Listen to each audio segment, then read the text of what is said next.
Good morning, students.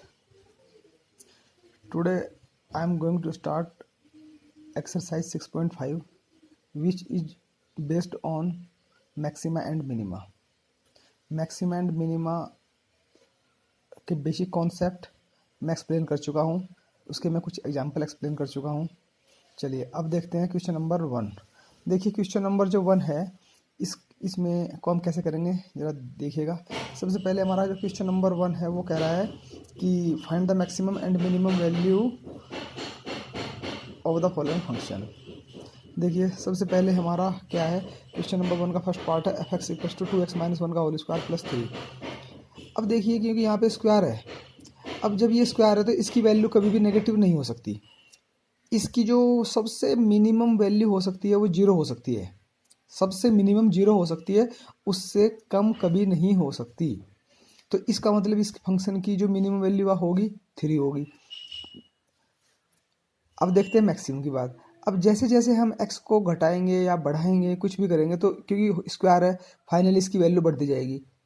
अब बढ़ती जाएगी तो कहाँ तक बढ़ेगी वो नहीं पता, कहाँ तक बढ़ेगी वो तो इन्फिनिटी तक बढ़ेगी। आपने 100 किया तो और बढ़ जाएगी, 1000 किया तो और बढ़ जाएगी, 10,000 किया तो और बढ़ जाएगी। तो इसका मतलब क्या हुआ, इसकी मैक्सिमम वैल्यू क्या होगी, no maximum value. No maximum value कितनी भी हो सकती है। अब इसके बाद में हमारे पास में है सेकंड पार्ट, ये हमारे पास में फंक्शन गिवन है। अब इसके बाद देखते हैं ये हमने क्या किया, इसमें +4, जब मैंने इसमें +2 ऐड कर दिया और -2 कर दिया। जब +2 करेंगे तो 4 हो जाएगा और ये यहाँ से लेकर यहाँ तक ये बन जाएगा 3x + 2 का होल स्क्वायर -2। अब फिर वही क्वेश्चन बन गया, पहले वाली कंडीशन बन गई। तो इसमें इसको आप लोग सेम फॉलो कीजिए जैसे मैंने यहाँ पे किया है कि इसकी मिनिमम जो वैल्यू होगी वो -2 होगी, ये होगी -2। और मैक्सिमम क्या होगी, जैसे जैसे आप x को चेंज करोगे इसकी वैल्यू बढ़ती जाएगी। तो इसका मतलब क्या होगा, नो मैक्सिमम। अब इसके बाद में थर्ड पार्ट है माइनस। अब यहाँ पे देखिए स्क्वायर है और लेकिन बाहर माइनस लगा दिया है। अब इसको आपको बहुत ध्यान से देखना पड़ेगा, मिनिमम और इसकी मैक्सिमम। अब जरा ध्यान से देखो कि जब इसमें आप इसकी जो वैल्यू बात करोगे, आप इसको x को आप 2 करोगे, 4 करोगे, 5 करोगे, बढ़ाते रहोगे या घटाते भी रहोगे तो इसकी ओवरऑल वैल्यू बढ़ती रहेगी, पर बाहर तो माइनस है। अब बढ़ेगी नहीं, इसका मतलब क्या होगी, वैल्यू डिक्रीज हो जाएगी, घट जाएगी। और +10, तो इसका मतलब इसकी जो मैक्सिमम वैल्यू होगी, मैक्सिमम इसकी माइनस की मैक्सिमम वैल्यू क्या होती है, 0, इसकी 0, तो यानी कि 0 + 10 मैक्सिमम वैल्यू इसकी कितनी होगी हमारे पास में 10। और मिनिमम आप x को जितना भी चेंज करोगे इसकी वैल्यू कम होती जाएगी, तो मिनिमम वैल्यू हो जाएगी इसकी नो मिनिमम वैल्यू।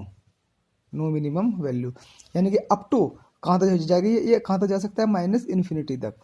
अब इसके बाद में थर्ड की बात करते हैं, लास्ट पार्ट की बात करते हैं, फोर्थ की, x³ + 1।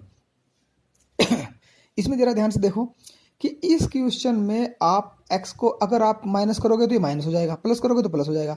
अगर आप -2 करोगे तो ये कुछ और देगा, +2 करोगे तो बढ़ जाएगा। नेगेटिव वैल्यू पे नेगेटिव वैल्यू, प्लस पे पॉजिटिव वैल्यू। तो जैसे जैसे माइनस को डिक्रीज करते करते करते जाओगे तो इसकी वैल्यू डिक्रीज होती जाएगी। लेकिन अगर आप इसकी वैल्यू इंक्रीज करते जाओगे तो इसकी वैल्यू इंक्रीज होती चली जाएगी। इसका मतलब क्या कह सकते हैं इस फंक्शन के लिए कि ना तो इस फंक्शन की कोई मैक्सिमम वैल्यू है और ना इस फंक्शन की कोई मिनिमम वैल्यू है, जैसी वैल्यू वैसा आंसर। इसका मतलब नो मैक्सिमम नो मिनिमम। तो ये हो गया हमारा no maximum and no minimum.